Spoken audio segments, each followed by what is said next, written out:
नमस्कार दोस्तों, once again welcome back to my channel Nirav Hingu. और आज के 10 महाविद्या के इस एपिसोड में आज मैं बात करूंगा 9वीं महाविद्या, जिसको कहते हैं मातंगी महाविद्या। शिव की यह महाशक्ति भगवती मातंगी देवी है। भगवती मातंगी देवी की उपासना क्यों करते हैं? यह किसी भी शुभ कार्य के लिए मातंगी माता की उपासना की जा सकती है। विशेष रूप से यह विद्या की देवी मानी गई है और इसकी पूजा से वाक सिद्धि तक की प्राप्ति हो जाती है। शास्त्र कहता है कि यह सिद्ध होने पर साधक किसी से भी शास्त्रार्थ में वाद विवाद में हार नहीं सकता। ऐसे साधक सच्चे मुकदमे लेने वाले वकील को, संगीत में सीखने वाले विद्यार्थियों को और वाद विवाद में जरूर सफलता प्राप्त कराता है। साथ ही साथ जैसे मैंने कहा, संगीत में सीखने वाले विद्यार्थियों को ये देवी की उपासना जरूर करनी चाहिए, क्योंकि उनको अजेय सफलता प्राप्त होती है। साथ ही साथ वकील को तथा उन लोगों को जो विवाद में खड़े होते हैं, कंपटीशन में खड़े होते हैं, यूपीएससी या ऐसे कॉम्पिटिटिव एग्जाम में भी जिनको सफलता प्राप्त करनी है, प्रवीणता प्राप्त करनी है, उनको भी ये साधना जरूर करनी चाहिए। साथ ही साथ जो प्रवीणता प्राप्त करना चाहता है विद्या अध्ययन में या संगीत में या इसी प्रकार के कला के क्षेत्र में अद्वितीय प्राप्त करना चाहता है, उनके लिए भी यह साधना श्रेष्ठतम मानी गई है। इसके अलावा विद्वान कहते हैं कि शास्त्र ज्ञान, वेद वेदांत, ज्योतिष, विरुक्त और वैदिक विज्ञान में, वैशज्ञ शास्त्र में तथा कथावाचकों को, प्रवचनकर्ताओं को, ग्रंथकार को, काव्य रचना करने वालों को उत्तम शक्ति यह प्राप्त करवाती है।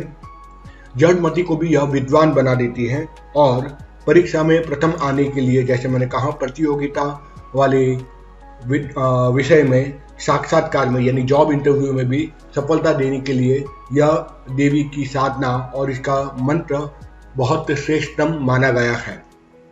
साधना विधान किसी भी शुभ मुहूर्त में, पर्वती काल में या जैसे कि ग्रहण काल हो, होली हो, दीपावली हो, उसमें यह मंत्र को सिद्ध किया जा सकता है। या फिर कृष्ण पक्ष की अष्टमी, अमावस्या, होली, दीपावली, महाशिवरात्रि जो अभी आने वाली है फरवरी में, अगले महीने में, यानी अभी तो दिसंबर चल रहा है, मतलब फेब में आने वाला है, फेब मार्च में, तो महाशिवरात्रि यानी शिव चौदस की रात्रि को भी यह साधना संपन्न कर सकते हैं।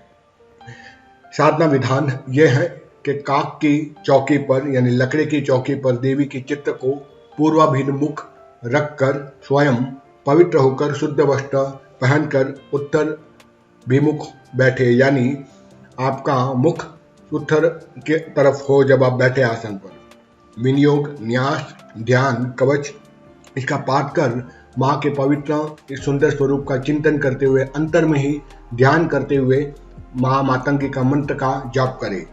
न्यास, कवच यदि आप रोज ना कर सके तो आरंभ में और अंतिम में अवश्य ही करें, या फिर अंत में हवन, तर्पण, मार्जन वाले दिन मूल या फिर अर्थ सहित भाषा के साथ, भाषा समझकर कवच और स्तोत्र का पाठ जरूर करना चाहिए। इस मंत्र का पुण्यचरण 1.25 लाख है और उसके पश्चात दशांश हवन करना चाहिए।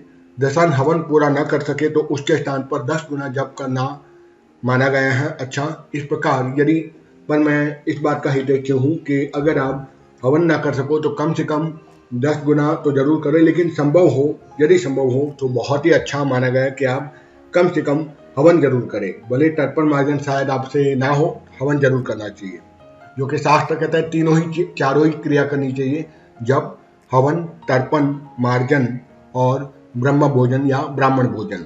इस प्रकार यदि 110 माला, अगर हवन के 10 गुना जाप को भी अगर इसमें इंक्लूड किया जाए तो 110 माला नित्य करनी चाहिए, तो 21 दिन में, और 55 माला यानी 55 माला करे तो 41 दिन में यह पुण्यचरण संपन्न हो जाता है।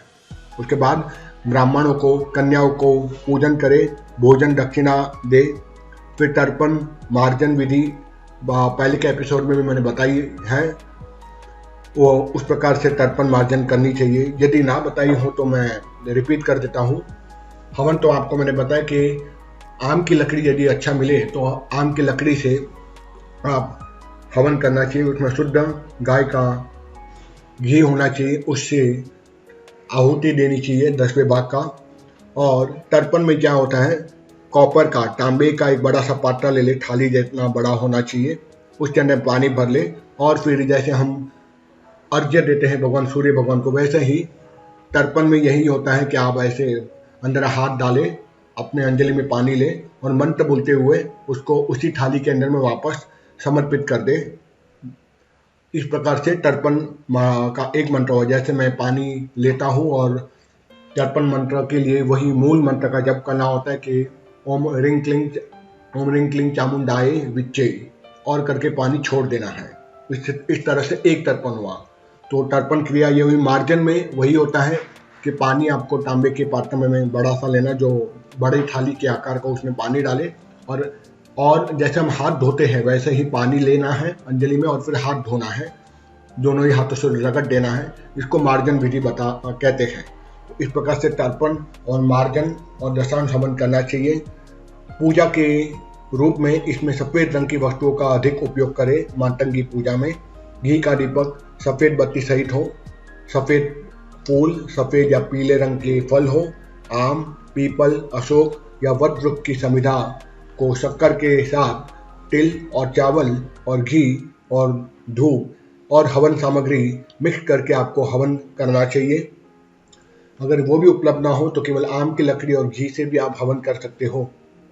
और यह सबके लिए चाहिए कि अमृत सिद्धि काल या सर्वार्थ सिद्धि योग में आप मंत्र का अनुष्ठान आरंभ करें।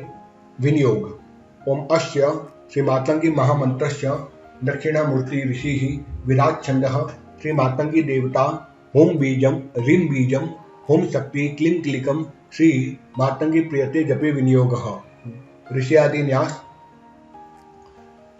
जहाँ जहाँ बताया गया है उन स्थानों पर दाहिने हाथ से अपने शरीर को स्पर्श करना है। ओम दक्षिणामूर्ति ऋषि नमः शीर्षि विराट छंद से नमः मुखे मुख को, श्री मातंगी देवताय नमः हृदय पर, रिम बीजाय नमः गृहे नाभि से नीचे स्पर्श कर दे, रिम बीजाय नमः गृहे, होम शक्ते नमः पादयो दोनों पैर को, क्लीं क्लिकाय नमः नाभो नाभि को, विनियोगाय नमः सर्वांगे सिर से लेकर पैर तक अपने पूरे हाथ से उसको स्पर्श कर दे। अब करन्यास। अंगूठा और तर्जनी उंगली को स्पर्श करते हुए बोले ओम राम अंगुष्ठाभ्याम नमः। उसी तरह अंगूठा और तर्जनी को स्पर्श करते हुए आगे बोले रीम तर्जनाभ्याम नमः। अब अनामिका मध्यमा और अंगूठे को स्पर्श करते हुए बोले होम मध्यमाभ्याम नमः। अब अनामिका और अंगूठे के साथ बोले ओम हैंग अनामिकाभ्याम नमः। अब सबसे छोटी उंगली जिसको कनिष्ठ कहते हैं उसको और अंगूठे को स्पर्श करते हुए बोले ओम ह्रौम कनिष्ठाभ्याम नमः। अब दोनों हाथ को आसपास में हथेली को स्पर्श करते हुए बोले ओम हः करतर कर पुष्टाभ्याम नमः। हृदय न्यास। जहाँ जहाँ उल्लेख हुआ है उन अंगों का दाहिने हाथ से स्पर्श करे। ओम राम हृदयाय नमः हृदय पर, रिम सिर से स्वाहा सिर पर, होम शिखाय वसतः छोटी की जहाँ गांठ लगती है ब्राह्मण गांठ मारते हैं शिखा की, वहाँ स्पर्श करे। हेम कविचाय होम दोनों बाहुओं पर, होम नेत्रत्राय वसतः दोनों नेत्रों के ऊपर, अह अष्टाय फट बाएं हाथ के ऊपर दाहिने हाथ से ताली मारे और ताली मारकर चुटकी बजाए और चुटकी बजाते हुए अपने सिर के ऊपर से क्लॉकवाइज एक बार हाथ घुमा ले। उसको अष्ट मुद्रा कहते हैं। अष्टाय फट ये मंत्र बोलते हुए करना है। अब मातंगी का ध्यान मंत्र। श्यामा शुभ्रासु भालम त्रिनयन कमलाम रत्न सिंहासनाम भक्ताभीष्ट प्रदात्री सुर निरकर करा शिव्य कंजान डिंग युगमाम नीला भोजाश्याम भोजाश कांतिम निशिचर नीरा निकरा रण्य दावा अग्निरूपा पाश खड्ग चतुर्भिवर कमल करे खेत कांच कुश खेचांग कुश सच्चः मातंगी महावंतो बभि मत फलदाम मोदिनी चिंतयामि। ये ध्यान मंत्र मैंने पढ़ा। अब इसका अर्थ मैं समझा देता हूँ। मातंगी देवी का श्याम वर्ण है और 3 नेत्र हैं, मस्तक पर अर्धचंद्र धारण किए हुए हैं, 4 भुजाएं हैं जिनमें एक हाथ में खड्ग यानी कि तलवार है, दूसरे हाथ में खेतक, तीसरे हाथ में पास और चौथे हाथ में अंकुश धारण किए हुए हैं। रत्न जटित सिंहासन पर मां विराजमान है, भक्तों की मनोकामना पूर्ण करती हैं। सुर और असुर सभी की ये इनके पूजे जाते हैं। अग्नि के समान तेजस्वी माँ का स्वरूप है। ऐसे ही श्री मातंगी देवी भगवती का मैं श्रद्धापूर्वक चिंतन करता हुआ, ध्यान पूजन करता हुआ नमस्कार करता हूँ।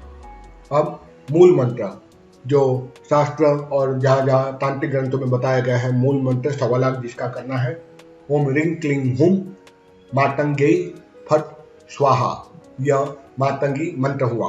अब मातंगी कवच।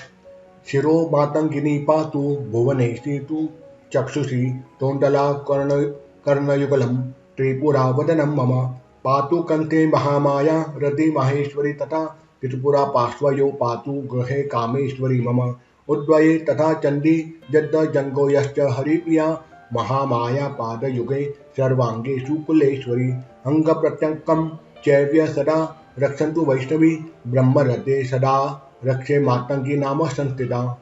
इस प्रकार यह मातंगी कवच समाप्त हुआ और यहाँ विधान भी समाप्त हुआ।